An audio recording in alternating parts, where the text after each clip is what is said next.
Islam adalah salah satu agama yang mendukung ide kebebasan beragama. Di dalam Islam ada ayat yang sering kali dikutip oleh para ulama untuk mendukung ide kebebasan, yaitu ayat la ikraha fiddin.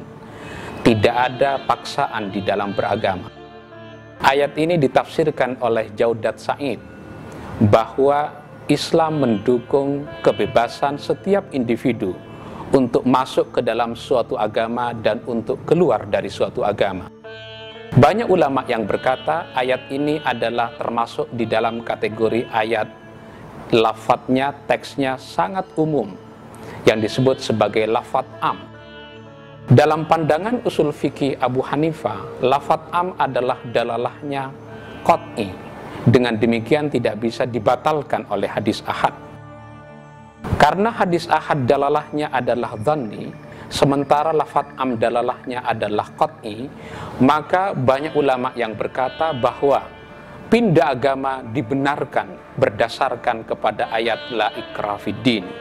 Tapi tentu saja pandangan seperti ini akan banyak ditolak oleh para ulama, karena sebagian para ulama menyatakan bahwa dalalahnya lafadz am itu dhanni, dengan demikian bisa dibatalkan oleh hadis ahad.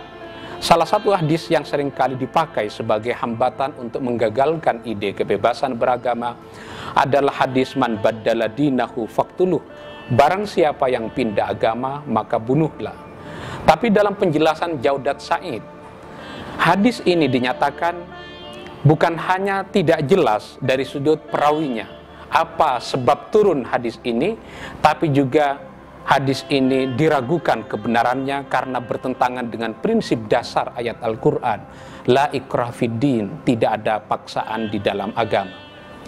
Sebagian ulama berkata bahwa ketika hadis bertentangan dengan Al-Quran, bukanlah Al-Quran yang dibatalkan, tapi justru hadislah yang dibatalkan, disesuaikan dengan Al-Quranul Karim. Analog dengan itu, di dalam kasus Indonesia misalnya, ketika terjadi seperangkat perundang-undangan, produk perundang-undangan bertentangan dengan undang-undang dasar, maka bukan undang-undang dasar itu yang dibatalkan, tapi justru undang-undang itu yang harus diadaptasikan, harus disesuaikan dengan undang-undang dasar. Begitu juga di dalam kasus Islam. Ketika ada hadis yang menyatakan membunuh orang yang pindah agama itu dibenarkan, maka hadis ini harus diadaptasikan, harus dicocokkan, harus disesuaikan dengan penjelasan ayat Al-Quran. Dan ayat Al-Quran menyatakan la ikraha fiddin, tidak ada paksaan di dalam beragama. Ayat ini menjadi dasar bagi sebagian besar para pemikir Islam kontemporer hari ini untuk mendukung ide-ide kebebasan beragama. Dan itu juga tidak keliru, karena di dalam ayat Al-Quran seringkali dinyatakan Al-Quran memberikan kebebasan kepada manusia. Apakah dia ingin menjadi orang beriman? Faman syaa falyu'min wa man syaa falyakfur. Orang itu boleh beriman, orang itu boleh menjadi kafir.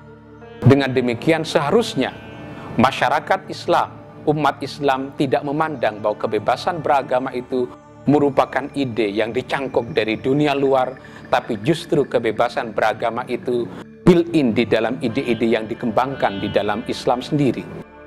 Ide kebebasan beragama bukanlah diadopsi dari luar Islam, tapi ide kebebasan beragama digali dari perut peradaban pemikiran Islam. Dengan demikian, maka umat Islam tidak perlu ragu untuk mendukung kebebasan beragama, karena kebebasan beragama sesuai, cocok dengan ajaran Al-Quranul Karim yang dibawa oleh baginda Rasulullah Sallallahu Alaihi Wasallam.